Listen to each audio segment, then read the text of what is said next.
Hello viewers, আজকে আমরা দেখব মাইক্রোসফট ওয়ার্ডে কিভাবে প্রশ্নপত্র সেটআপ করতে হয়।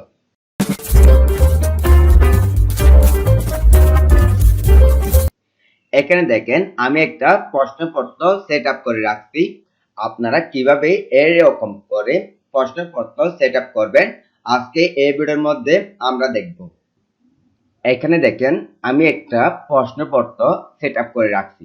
এখানে এটা হলো আমাদের 1 পেজ, আর এটা হলো 2 পেজ, আর এটা হলো 3 পেজ, এবং এটা হলো চতুর্থ পেজ। এটা কিন্তু আমাদের 1 পেজ, এটা হলো চতুর্থ পেজ। আমাদের এটা 1 পেজের মধ্যে রাখতে হবে, অর্থাৎ উভয় পেজে লেখাগুলো আনতে হবে। এখন আমাদের পেজ সেটআপ করতে হবে, সেই জন্য আমি একটা নিউ পেজ নিলাম। এখন আমাদের পেজ সেটআপ করার জন্য লেআউটের মধ্যে ক্লিক করতে হবে। অনেকের মধ্যে লেআউট থাকবে না, পেজ লেআউট থাকবে। আপনারা পেজ লেআউটের মধ্যে ক্লিক করবেন, এরপর মার্জিন এটার মধ্যে একবার ক্লিক করবেন। ক্লিক করার পর এখানে 3 নাম্বারটা সিলেক্ট করবেন। আমাদের বটম এবং রাইট 5 সেন্টিমিটার করে দিতে হবে, সেজন্য আমি এখানে 3 নাম্বারটা সিলেক্ট করলাম। সিলেক্ট করার পর অর্গানাইজেশন এটার মধ্যে একবার ক্লিক করতে হবে। এরপর এটা আমাদের লেট স্কিপ করে নিতে হবে। আমাদের প্রশ্নটা কিন্তু আমাদের লেট স্কিপ করে নিতে হবে, সেজন্য আমি এখানে লেট স্কিপের মধ্যে ক্লিক করলাম। এখন আমাদের পেজের সাইজটা ঠিক করতে হবে, সেজন্য আমি সাইজের মধ্যে ক্লিক করে A4 দিলাম। A4 দেওয়ার পর আমাদের 2 কলাম করতে হবে। এখন কিন্তু আমাদের 1 কলাম। এখানে দেখেন আমাদের এটা হলো 1 কলাম, এটা হলো 2 কলাম, সেজন্য আমাদের এখানে 2 কলাম করতে হবে। অর্থাৎ আমাদের প্রশ্নটা কিন্তু বাস হবে, অর্থাৎ এক পেজে থাকবে কিন্তু প্রশ্নটা বাস হবে, সেজন্য আমাদের কলামের মধ্যে ক্লিক করে 2 কলাম দিতে হবে। এখন কিন্তু আমাদের এটা 2 কলাম। অনেকের মধ্যে দেখা যাবে এদিকে একটা বর্ডার চলে আসবে। যদি আপনারা মাইক্রোসফট 10 এবং 16 ব্যবহার করেন অথবা 7 ব্যবহার করেন, তাহলে অবশ্যই আপনাদের এখানে একটা কি আসবে, দাগ চলে আসবে। 2 কলামের একটা দাগ চলে আসবে। যদি আপনারা 21 এবং 19 ব্যবহার করেন, আপনাদের এখানে দাগ আসবে না। তো আপনারা এখানে দাগ না আসলে কি করবেন, আপনারা এখানে এন্টার দিবেন, এন্টার। এখানে দেখেন আমার কার্সরটা দ্বিতীয় কলামে চলে আসলো। এখন আমাদের প্রশ্নটা লিখতে হবে। যদি আপনারা আগে লিখে থাকেন তাহলে অসুবিধা নাই, আপনারা কি করবেন, প্রশ্নটা 1 পেজটা কপি করে নেবেন। প্রথমে 1 পেজ কপি করে নেবেন। কপি করার পর এখানে এসে অর্থাৎ দ্বিতীয় কলামে এসে কার্সর রেখে এটা পেস্ট করে দিবেন। এখন দেখেন আমার কিন্তু প্রশ্নটা 1 পেজের মধ্যে আছে এবং দ্বিতীয় পেজে আছে, কিন্তু আমাদের এটা 1 পেজের মধ্যে নিয়ে যেতে হবে। তাহলে আপনারা কি করবেন, আপনারা প্রথমে কন্ট্রোল A দিয়ে সিলেক্ট করবেন। সিলেক্ট করার পর প্যারাগ্রাফ, এরপর এখানে দিবেন 0। এখানে কিন্তু আপনাদের 10 থাকবে, আপনারা এখানে দিবেন 0।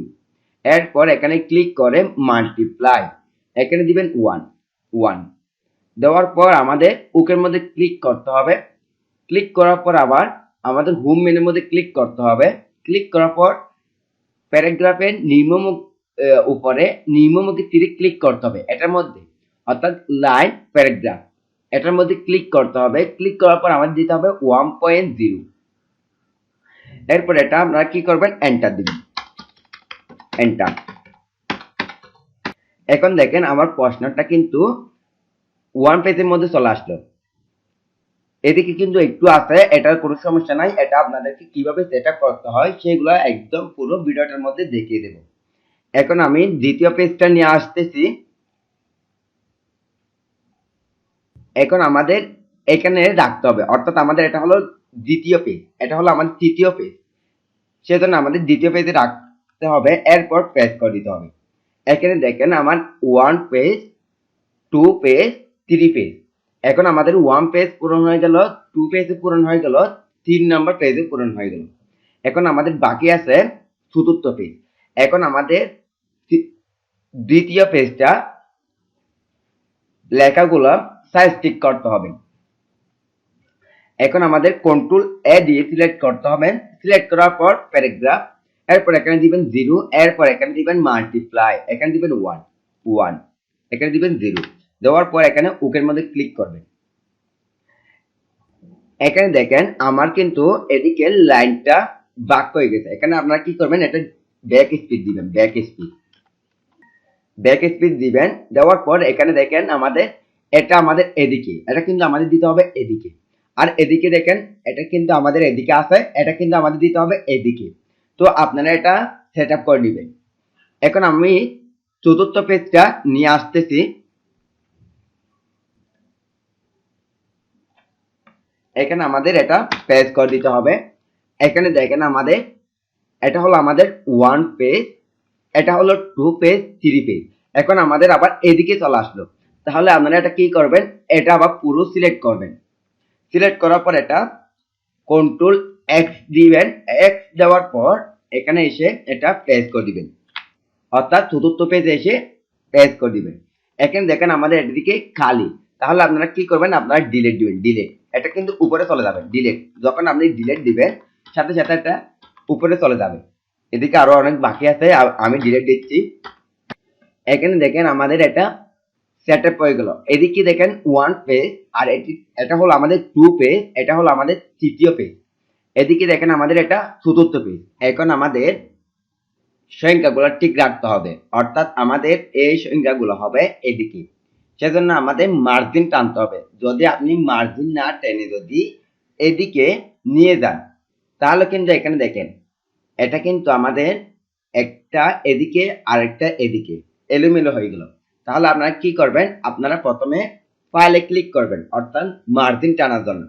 যদি আপনি মার্জিন দেন এটা কিন্তু প্রিন্টে দেখা যাবে না, আপনি দেখতে পারবেন কিন্তু প্রিন্টে দেখা যাবে না। এখন আমি ফাইলে ক্লিক করতেছি। যদি আপনাদের অফিস বাটন থাকে, অর্থাৎ সার কালারে যদি একটা বাটন থাকে ওখানে ক্লিক করবেন। আমি ফাইলে ক্লিক করতেছি। ক্লিক করার পর অপশনে ক্লিক করার পর অ্যাডভান্সে ক্লিক করার পর একটু নিচে আসবেন। আসার পর এখানে দেখেন শু টেক্সট, এটা কিন্তু আমাদের বর্ডার। তাহলে আমাদের এটা টিক চিহ্ন দিতে হবে। টিক চিহ্ন দেওয়ার পর ওকে।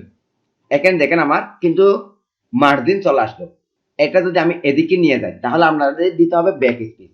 এটা কিন্তু আমাদের এটা উপরে চলে আসলো, আর এটা আমাদের এদিকে নিয়ে আসতে হবে। সেই জন্য আমাদের এই লাইনের শেষে কাজটা রাখতে হবে। কাজটা রাখার পর দিতে হবে ডিলিট।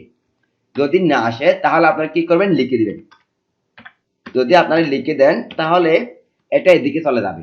দেখেন এটা এদিকে চলে গেল। এরপর এটা ডিলিট করে দিবেন। আর এখানে দেখেন আমাদের যখন এদিকে ডিলিট করছি সাথে সাথে এটা উপরে চলে আসলো। তাহলে আপনারা কি করবেন, এখানে কাজটা রাখবেন খালি জায়গায়, এরপর এন্টার দিবেন। এটা কিন্তু আমাদের উপরে চলে আসলো। এখন যদি আমি কন্ট্রোল পি দিই তাহলে দেখেন আমাদের মার্জিনটা নাই। আপনারা এভাবে প্রশ্নপত্র সেট আপ করতে পারবেন। পরবর্তী ভিডিওতে দেখার আমন্ত্রণ জানিয়ে এখানে শেষ করলাম। আল্লাহ হাফেজ।